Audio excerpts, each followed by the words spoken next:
So you're thinking about buying a scooter. It seems like a great idea. They're cheap, fuel efficient, and perfect for city commuting. But before you make any decisions, there are a few things you should consider. I'm going to give you an overview of my journey with my 250cc scooter. I'm going to talk to you about all my ownership over 5 years, why I've kept it, why I moved from a 125 scooter to this 250cc scooter. In between this, you may be thinking this guy's not a biker.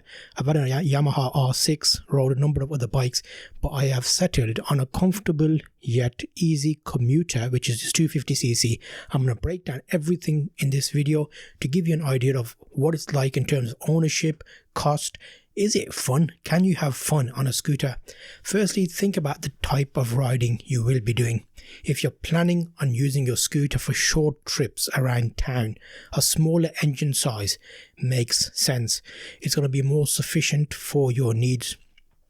But if you're planning on taking longer journeys or traveling on highways, you might want to consider a larger, more powerful scooter/motorcycle. Is 250cc enough for highway speeds is a question I get asked a lot. I've done a video. I took my scooter to London and brought it back. That's over 2 full fuel tanks there and 2 full fuel tanks back. My scooter does not have the largest fuel tank. I'm not going to give you too many technical specifications, but I'm going to speak to you about real life opinions.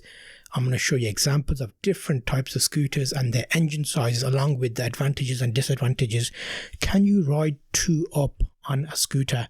That's something that you can do. That's something I regularly do, and it does depend on your weight, how large you are between yourselves. You're carrying a full adult and 2 of you. Even then, you can easily comfortably ride about 50 to 60 miles per hour, which is more than enough on UK roads. I've actually got this up to 70, 80 miles per hour with being 2 up. So there is plenty of power. Mine is a Yamaha X City 250cc. I've done a number of videos on this scooter over the years, but I thought I'll compile everything together today to give you a real life opinion of what it's like, what you should kind of keep an eye out for. Is there alternatives? What did I have before this? So always take a scooter for a test drive before making a decision. You want to know how much power it's got, make sure it's comfortable, easy to ride, and it ticks all the boxes that you want it to tick. So with me having regular bike, I use a car, but over the summer years, holidays, I will ride the bike a lot more. So having a bike means that it's only going to be used in good weather now. I do a lot of local riding, 50, 60 miles per ride, so nothing too intense. I'm not taking it for like touring or large distances, because then I would consider something more comfortable if it's the regular highway speeds or a longer distance. The longest I've done on this bike is a whole day's riding. I'm calling it a bike, it is a scooter, and that was more than sufficient for me to use for regular riding. And having it as a 2 up, if you do decide to use it, make sure you use it in a closed area. See how much power you've got, how much weight you're carrying, can you maneuver safely with your pillion on your back, and then just these little things. I'm giving you little views of the videos that I've taken over the years just to give you a real life opinion of what I've done, so giving you ideas of this. If you're planning on riding with a passenger, make sure the scooter is capable of handling 2 up riding. Look for a scooter with larger engine. 250cc will be ideal. You can do it on a 125, but you're going to lack power basically. So what I'm using as my gauge here, most UK roads you can do 40 miles per hour. Some of the wider ones is 60, 50 miles per hour. So if you can get up to those speeds, plus additional 10 or 15 miles per hour on top of that for overtaking and getting out of trouble, then you're going to be okay, which is why the 250cc is an ideal range for me. You can get a 400, it gets bigger, gets weightier. How is this bike like in the rain is another question. I've regularly been caught out on this in the rain. You'll know what the UK weather is like. It could be summer, but you're going to get some rain. Having this scooter with this extra protection is basically a lot better. For a long time I thought, I'm getting wet, but then when I was on the motorbike, the R6, and it rained, I was like, holy gosh, how wet did I get? like fully wet. So you're on the bike, your legs are wrapped around it, the water makes its way through. Whereas a scooter, you're sitting down in a seating position, most of the cowl on the front, and if you have a windscreen, is protecting you quite considerably. I would regularly go into work on the scooter with just my scooter trousers and my jacket on and my helmet, and I didn't get wet in heavy rain. A lot of the rain was deflected off me. My helmet got wet, a few drops fell onto my shoulders, my standard rain. So that was not too bad. But when I had to go on the motorbike, I would have to wear a full-on waterproof overcoat, basically like the one-piece suit type situation. So that's something to think about. And I think it's important for you to know that scooters come in different shapes, different sizes. We all have different needs. If you're looking at a scooter, you're thinking about it, what can I teach you or tell you from these 5-6 years of ownership, probably longer than that, I'm rounding off here. I think I've always, every year, look at another motorbike. I'm always thinking, you know what, let's have a look. Can I get another bike? Should I get a motorbike? I want to have some gears. I want to be able to change gears. I want it to be more in tune with the bike. Yes, that can be nice. But sometimes when you're out and about, are you out and about to take in new scenery?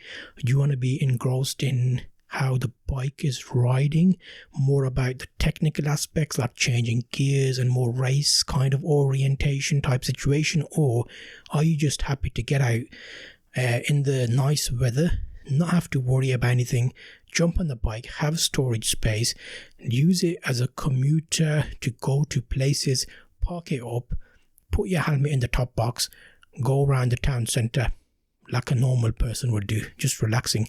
People see you, you don't look out of place. You could wear normal motorcycle clothing and not have like a full-on leather outfit like a lot of people with their sports bikes will tend to have, and they're not as comfortable when they're off the bike. They're very heated. Now that's all these little things you can think about. Again, with me, I make a lot of content. I enjoy making videos about my bike and my journey. You'll see a playlist of my old bikes and the years. I've had scooters, I've had CBR 125, had a Yamaha R6, mostly scooters actually. And having a scooter makes it easier for you to make videos.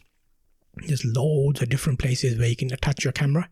You'll see I've got little clips where I've did different testing on different places on the bike where I put GoPro mounts on, double-sided tape. What does the angle look like if I mount the camera to the top box? What does it look like if I mount the camera to the side? All these little things are nice and easy to do. And the best thing about it is a scooter is just gets the job done. If you're a practical person, a scooter will get the job done. You don't have to worry about it. If I had a Yamaha R6 or sports bike, I won't be too happy about having a massive camera and attaching it to different bits. It won't look pleasing. But if you've got a scooter, that's not something you're going to be worrying about. A lot of the times, these different camera angles give you additional footage. You can do a little bit of editing. If you're not planning to put it on the internet, you can even keep it as a personal diary. It's always good to look back over the years to see what I've done with my bikes, how I've changed them, how I've removed the windscreen shields on them to basically get another setup, and also look at options for upgrades.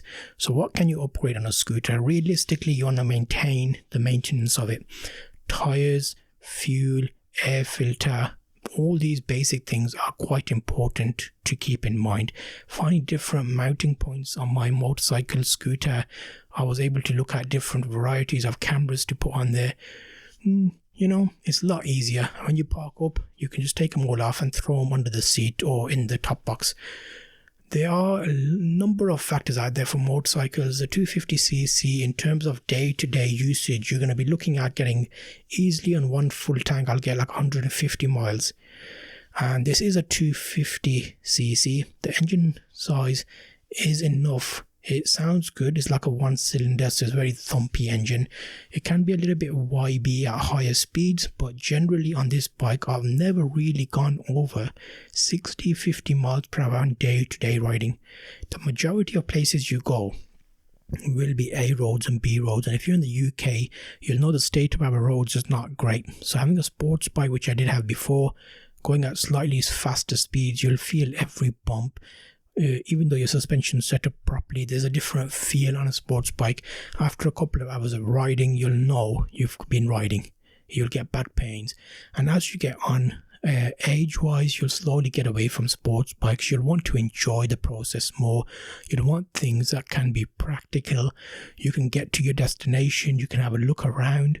For example, we went to Warwick Castle. We had a look around on Warwick Castle, parked up the scooter, and just spent the day as a normal person would, and not having to worry about our helmet and our jacket and oh yeah, it's too hot. All these little things can be something that just causes you to kind of get worried about things and riding, and it makes it harder to go out and ride. I gave you a little overview about speaking basically day to day of the bike and what you can expect, but I wanted to do a little section here about the highway riding. I've rode this bike on highways. When I say a highway, that's an equivalent of a motorway in the UK. I've taken it to London and back. I've taken it to various fishing trips where friends are fishing and I'll just go and pop along just to see how the day is going for them. Comfortably getting 60, 70 miles per hour, pushing it to 80, 90 if you need to overtake, even getting 100 miles per hour out of it. This is a 250cc scooter. It feels well balanced. It's got enough weight to be planted. Just make sure you're wearing the right gear as you're riding, keeping in the right lanes, keeping extra vigilance, and obviously going at these higher speeds is getting towards the top end of this engine's capacity. So keep that in mind when you're riding around. You don't want to constantly be on motorways, but if you need to jump on a motorway, you can do. I was on a motorway for about half an hour, 45 minutes, and after a while I was like, you know what, this is not a great place to be. So I jumped off, got onto B roads, A roads, which is a lot more fun. Small lightweight scooters are designed for commuting. You could go and get a bigger one of these to be extra comfortable. You can get like a 400 or a 800. There's various options out there, but remember, this is an older scooter. This is like a 2009 plate. So for an old scooter, third lane on a highway, blasting along, not too bad. Keep an eye on your regular maintenance. Make sure your bike is ready and good to go. You want nice ready tires, ideally good thread. Make sure you've got clean fluids. This is like along the lines of taking over a BMW there. Keeping your fluids like brake fluids, making sure your engine oil you've been changing regularly, keeping an eye on all the brake pads, everything that can cause you a problem. You want to make sure you're looking after. I think over the years I've been enjoying riding this scooter more than I have a motorcycle. Motorcycle needs a lot more maintenance. So for example, chain maintenance is nothing in a scooter. You don't have to worry about that. Well, I don't have to because my scooter is all self-encased. So it's like belt driven. So there's no chain maintenance. The main thing you need to keep an eye on is basically jump on it and ride. Every year I'll pull it out and give it a quick dusting, wash it down, charge the battery. Normally you'd want to put it on trickle charge if you're keeping it over winter, but I just basically get it ready, take it out, and then you can just enjoy your time on it. It does small speed, slow journeys well. The bike itself is made to a good standard. If you're getting a Yamaha, Honda, Suzuki, the main brands that we all know of, you shouldn't have any issues in terms of quality.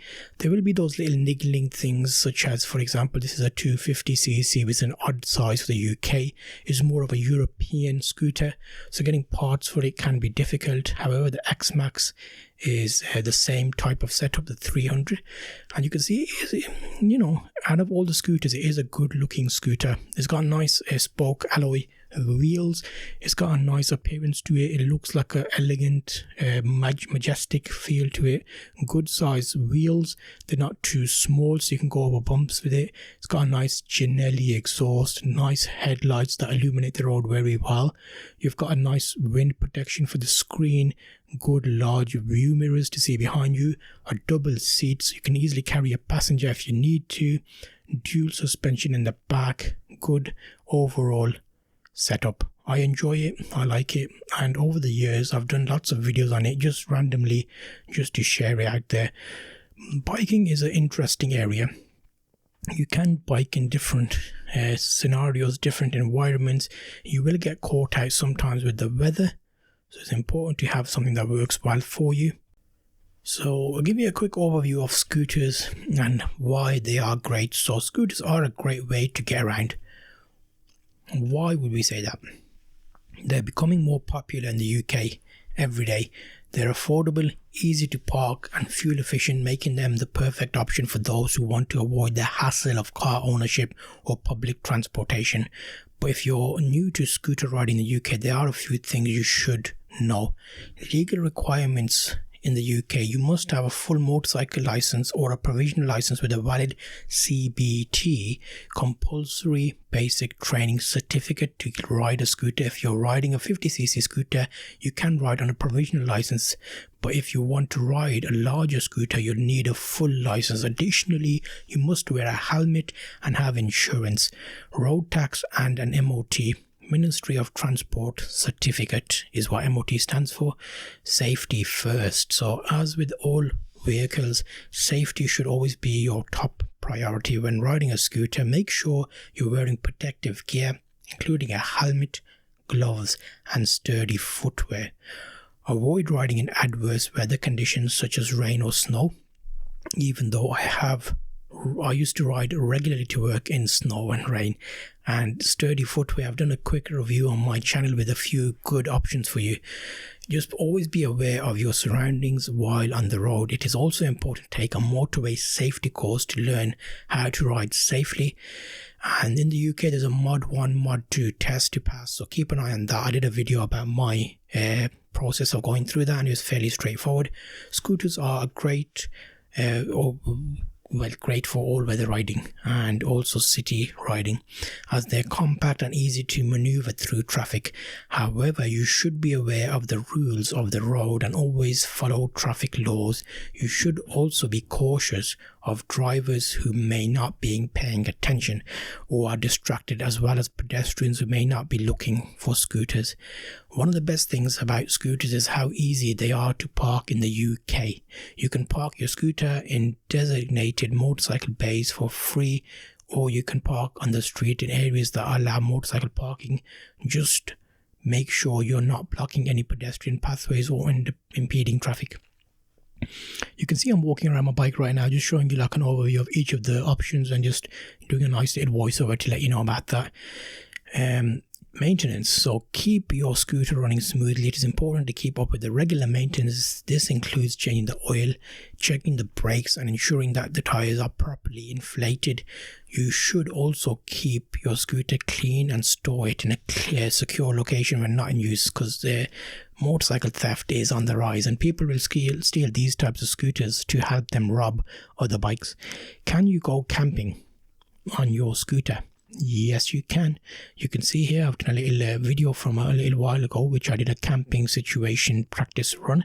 We picked up some cutlery. Is it cutlery? It's more of a camping stove, isn't it?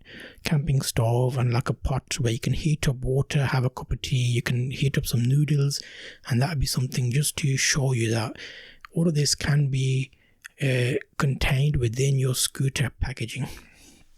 So when you're riding around, you've got an extra backup of like a setup if you need to have a cup of tea or a drink, and you can use a lighter or fluid for that. Scooter riding is an excellent way to get around town, but it is important to be aware of your legal requirements, specifically in the UK, because there is like a lot of requirements depending on your age and what you want to do. In terms of the stealing and prevention of theft, I've done a full little section towards the end of this video where I will show you security measures, so padlocks, chains, etc. First up, I just want to give you this little break, sort of quick review on our camping stove, having a cup of tea and relaxing. If you're looking for an adventurous way to explore the great outdoors, scooter camping might be just for you. Scooters are a convenient and affordable way to travel, and with the right gear and planning, you can enjoy all the benefits of camping while on the go. The first step in scooter camping is choosing the right scooter for your needs. You'll want to consider factors such as engine size, the weight, the capacity, fuel efficiency. If you're carrying a passenger or extra gear, keep an eye out for the requirements there. And with scooters, you get good fuel efficiency to save on money on gas, increase your range, parking essentials. When it comes to parking for a scooter camping trip, is less is more. So it can be done. Motorcycle camping can be done on your scooter. And the main thing to worry about here is to ensure that you've got all the requirements that you need to make your life easy. It can be a day out, it can be like an afternoon out, it doesn't have to be an overnight situation. And the last point I wanted to touch on here was the safety. So make sure you've got plenty of chains, locks to keep your bike secure. What happens is this type of bike is fairly easy to steal, and people will steal scooters of this smaller range then to use as their getaway vehicle from stealing other motorcycles. They'll have two up, get into a town centre on a stolen bike, steal another bike, push it away with this bike with their buddy on the other bike. You may have seen them on videos. So make sure you've got a few additional security measures. Something like a disc lock helps with an alarm on. Again, in this situation, if they want it bad enough, they're gonna get it. All you need to do is make it as difficult as possible. Couple of chains through the wheels, ideally to a post or something static in the road. And then even better, if you put a cover on the bike, people will be like, oh, I can't be arsed with this. They'll just pick up and leave it. Or most likely what happens is there'll be another bike next to yours that isn't as well secured. So why will they go through the hassle of stealing yours with 10 locks on it? Well, not 10, but literally 1, 2 chains, 1 disc lock, a cover. That's like 4 preventative measures. So if the bike next to yours has got none of them, they'll roll that bike away. You're gonna live to fight another day. It's just the current situation is ideally we don't want them stealing any bikes, but when it comes down to it, if you take your security seriously, they're gonna have to measure up and think, what is the requirement for this bike? The bike itself is not an expensive item. For example, my scooter is probably worth about £1,200 in the UK, which is about $1,500. In the grand scheme of things, that's cheaper than a car. And in some cases, some people have expensive computers or laptops that are worth more than what my bike is. However, the main thing here is the inconvenience. So if you go to travel somewhere, you go far away and you park up your bike there, if your bike is stolen, it's not really the bike was stolen. It's more the case of, oh no, we just put me off now. So my day was all sorted out. I went to this location, parked the scooter up, had a little look around this village, for example, or wherever you are, city, and I come back, my bike's not there. It's just the hassle of going through and getting another vehicle, calling a cab, getting home, and then it just feels like something's not right. You haven't got something that you had when you left. You're not making your journey back on your scooter. So it's more the inconvenience of it that causes the problem. So having this situation means that then you have to go through insurance, claim, extra paperwork. We haven't got time for any of that stuff. So realistically, if you stop them getting the bike in the first place or making it very difficult for them, then you still have that bike. So then that, in that example, you're gonna get back on your bike, you're gonna ride it back home, and you've had a nice day out. You can easily go either way if someone ends up chainsawing it or ankle grinding it, which there's a lot of scenes of videos for that in London that's been happening. So overall, this is a quick recap. In April, it's the 5th of April 2023, I've put together all these little short videos I had of my bike over the years, my scooter. Used to have a diary of it. I enjoy watching these back sometime as a diary, so hopefully you found this interesting. If you're in this boat and you're thinking about buying a scooter, definitely a cheaper option. It's more easier to get into scootering than it is into motorcycling, and it can be a good stepping stone into motorcycling. I find it more easier to get on my scooter, take it out, have a laugh on it, relax, have a nice day out without having too many. It's not too dissimilar to having a car. You park it up, you get off, it's left there, you carry on with your day. Whereas with motorcycling, it's more like a way of life. You get off the bike, you're still a motorcyclist, you've got your helmet, you can leave it with your bike, but then if the cap decides to leave something in your helmet, or if someone walking by drops some drink, or just these silly little things that can happen, or you're riding more aggressively, or you're wearing different gear and it's not as easy to transition off the bike to your day-to-day life. I will link you to a playlist at the end of this video where I actually made a playlist of all the restoration I did on this scooter to get it back on the road. And I think you'll find that interesting. Have a look through that, and I'll see you on that next video.